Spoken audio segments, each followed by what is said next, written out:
Another month, another Boruto chapter. In this most recent chapter, we finally know what events led to Sasuke turning into a tree. We finally understand the motives of the Shinju, and it seems that the omnipotence isn't working as well on Amato. Also, we see some progress on Boruto and Sarada's relationship, but before I get into any of that, I need to do a recap. Before we get into this, please consider subscribing. It only takes 2 seconds and it really helps me out. In the last chapter, Code checked on the Ten Tails, haunted by Boruto's warning about its danger. It was revealed that Code was still affected by Boruto's Rasengan. Using Flying Raijin, Boruto appeared in the dimension with Code, catching him off guard. Together, they discovered that the Ten Tails was missing, replaced by a mysterious figure named Shinju. They were soon attacked by Bug, then a floating Shinju in the air explained the Shinju's nature, while another voice, a woman, mocked Code. And despite the Toad urging Boruto to retreat, he confronted the Shinju, drawing his sword. Code considered killing Boruto but suddenly disappeared. Boruto managed to escape as well, concluding the chapter with an apology to the tree and a shocking revelation: Sasuke was trapped inside. The chapter also ended with an unexpected appearance of Kashi Koji, who criticized Boruto's actions. But in this following chapter, as explained before, a lot of stuff goes down, so let's not waste any more time and get into it. The chapter would open up to Boruto out of breath surrounded by dismembered training dummies. The setting would seem to be in the past, indicated by Boruto's long hair. Sasuke then stops Boruto, relaying that it's time for a break. The manga then pans to Boruto and Sasuke surrounding a campfire, with Boruto asking for Sasuke's opinion on his training and if he's mastered his technique or not. Sasuke then responds, commending Boruto on his technique, stating that he's taught Boruto everything he has to offer. Boruto then calls out Sasuke, accusing him of joking. Sasuke then responds saying, "Does this look like the face of someone who's joking?" The manga then has a time jump to Sasuke and Boruto moving through the forest. Sasuke explains to Boruto that he's a genius and that what Boruto does with his teachings are up to him. He also compares Boruto to Naruto, explaining to him that he has the same look of determination. He then also comes to terms and realizes why Sarada told him to help Boruto. The manga then has another time jump to Boruto and Sasuke in battle with Code. It's finally revealed on how Code got the scar on his eye. With Boruto's sword broken, Sasuke then questions Boruto on what he's doing, commanding him to run. Boruto rejects his orders, telling Sasuke that he can't leave him. Sasuke then reminds Boruto that they can't win the current fight that they are in, and that he needs to remember all the things he taught, commanding him to hone them, and that if he does, no one will be able to defeat him. He would also command Boruto to watch over Sarada. The manga then has another time skip to the aftermath of the prior fight. It was just a tree, with Sasuke inside surrounded by dismembered claw grime. Boruto then takes Sasuke's sword to replace the one he had broke, stating, "I've got this old man's master." The manga would then have its final time jump to Boruto in the present at the same exact spot. The manga then cuts to the village. In distress, Konohamaru is running following behind another shinobi. It's then revealed that Moegi was bit by a claw grime while protecting a mom and a kid. Konohamaru would then reassure Ina Shikacho that she isn't dead and they'll find a way to get her back. The manga then pans to the counterpart and the result of Moegi getting bitten. She states that she can feel the sadness and rage of Konohamaru and Ina Shikacho. One of the Shinji would then reassure her that that's just proof of them being self-aware, but the feelings she's feeling are ones only she feels, with him revealing her name to be Matsuri. He also explains that all 4 of them are still one mind connected to the divine tree, with the goal of devouring Kawaki and Boruto. But they're the exceptions, being affected by something unknown that allows them to think independently. The unknown Shinju would then set his sights on Naruto. The manga then pans to Ada, where it's revealed that she's been watching the whole time.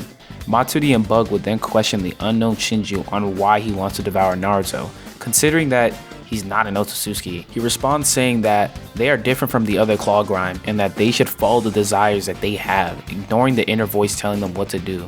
Matsuri would then respond, saying that the target she desires to devour is Saratobi Konohamaru. The Sasuke counterpart responds saying Judah, revealing that the unknown Shinju's name is Judah. He then questions Judah on what exactly they are. Judah then answers saying that it doesn't matter what they are and that he should follow the pains that he has deep inside, and that will lead him to finding out what he is. Through this, it is revealed that the Sasuke counterpart's name is Hidari. The manga then cuts back to Ada, who is confused. Bug then notices that Ada is watching and walks up to her, stating that, "You're watching, aren't you, Ada? I've decided my target is you."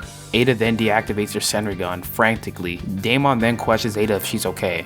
The manga then pans back to Jiro, where it seems that he's familiar with the Senrigan. Hidari then spouts Uchiha Sarada. "My target is Uchiha Sarada." Jiro then responds saying, "Good choice." The manga then cuts to Sumire and Amato. Sumire requests Amato's opinion on the prior altercation with Boruto and Code, also questioning why, even though Boruto drove Code away, the village is still gunning for his life. Amato then responds, justifying Konoha, stating that Boruto killed the village leader. It makes sense. Sumire then thinks back to a time before omnipotence, when Amato stated that he planted his daughter's data in the artificial karma he made for Kawaki, so that when Kawaki implants his karma into the cloned body, that should be enough to retrieve his daughter. Back to the present, Sumire then questions Amato on why he's so nonchalant about these events, reminding him that wouldn't it be bad if they killed Boruto, considering the artificial karma mark he made is on Boruto. Amato then responds saying that even though Kawaki is the Hokage's son, the karma mark with his daughter's data in it that should be on Boruto is on him, and that Kawaki is a scientific ninja tool, but no one in the village knows whose work it is that turned Kawaki into that. But Amato states that he knows it was his work, comparing it to an artist who leaves a signature on an art piece they created. He also notices that the artificial karma isn't on Boruto, it's on Kawaki. He then confirms that he's aware that his memory has been altered because nothing is more important to a scientist than physical evidence. Amato then states that he doesn't know who the benefactor is, but all that matters is that the karma that contains his daughter is on Kawaki and not Boruto. The manga then cuts to Sumire and Sarada. Sumire explains to Sarada that Amato is aware that his memory has been altered. Sarada then questions Sumire on how that's possible, considering even though there's physical proof that Boruto is Naruto's son, they still believe that Kawaki is his son. Sumire then responds stating that normal people will believe their own vivid memories over physical evidence, normally, but Sasuke proves otherwise. Boruto then cuts both of them off, stating, "Old man Sasuke, or rather Master Sasuke, believed in me while still doubting his memory. He risked his life to save me." Sarada then embraces Boruto, hugging him and saying, "You're late, Boruto," and the chapter ends with Boruto saying, "Sorry, I'm home now." Oh boy, this chapter is packed with a lot. The flashbacks finally happened, and as I predicted in my last video, it turns out that Sasuke gave Code a scar on his eye. The fight between them resulted in Sasuke being turned into a divine tree. We also got to see Boruto with long hair, which I thought was a good look. He really resembled Sasuke there as well, but I'm guessing it was inconvenient, so he changed it. In this flashback, Boruto also broke his sword, which is why he had to take Sasuke's as a replacement. We also now know the names of all of the Shinju. She's Matsuri, he's Bug, he's Judah, and he's Hidari. I also have a little theory about these Shinju based on their targets. It seems like they are going after the loved ones of their counterparts. Hidari, Sasuke's counterpart, wants to go after Sarada, who is Sasuke's daughter. Bug wants to target Ada because he loved Ada due to her charm ability.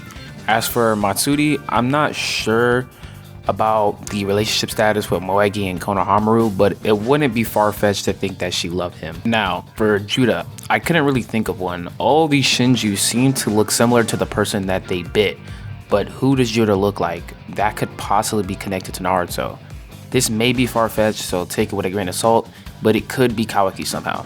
I don't really know how, but hear me out. Judah kind of looks like a mix of Kawaki and Jigen. Kawaki is obsessed with Naruto, and I don't know in what way this guy was able to get Kawaki's obsession for Naruto and the ability to fly, but it could be possible. But one more thing before the video ends. I think Hidari could be a way of Sarada furthering her progress with her Mangekyo Sharingan, because I think that Hidari is going to betray the Shinju, and I say this because of this page. If you look, I feel that Judah is already suspicious of Hidari.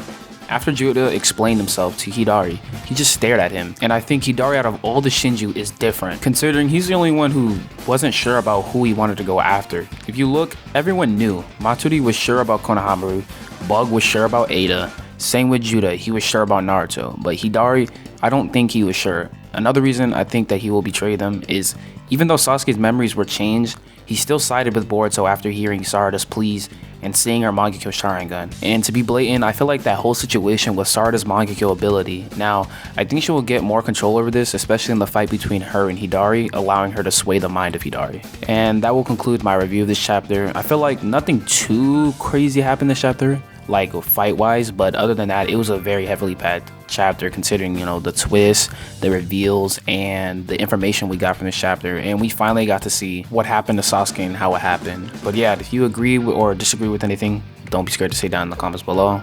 And yeah, see ya.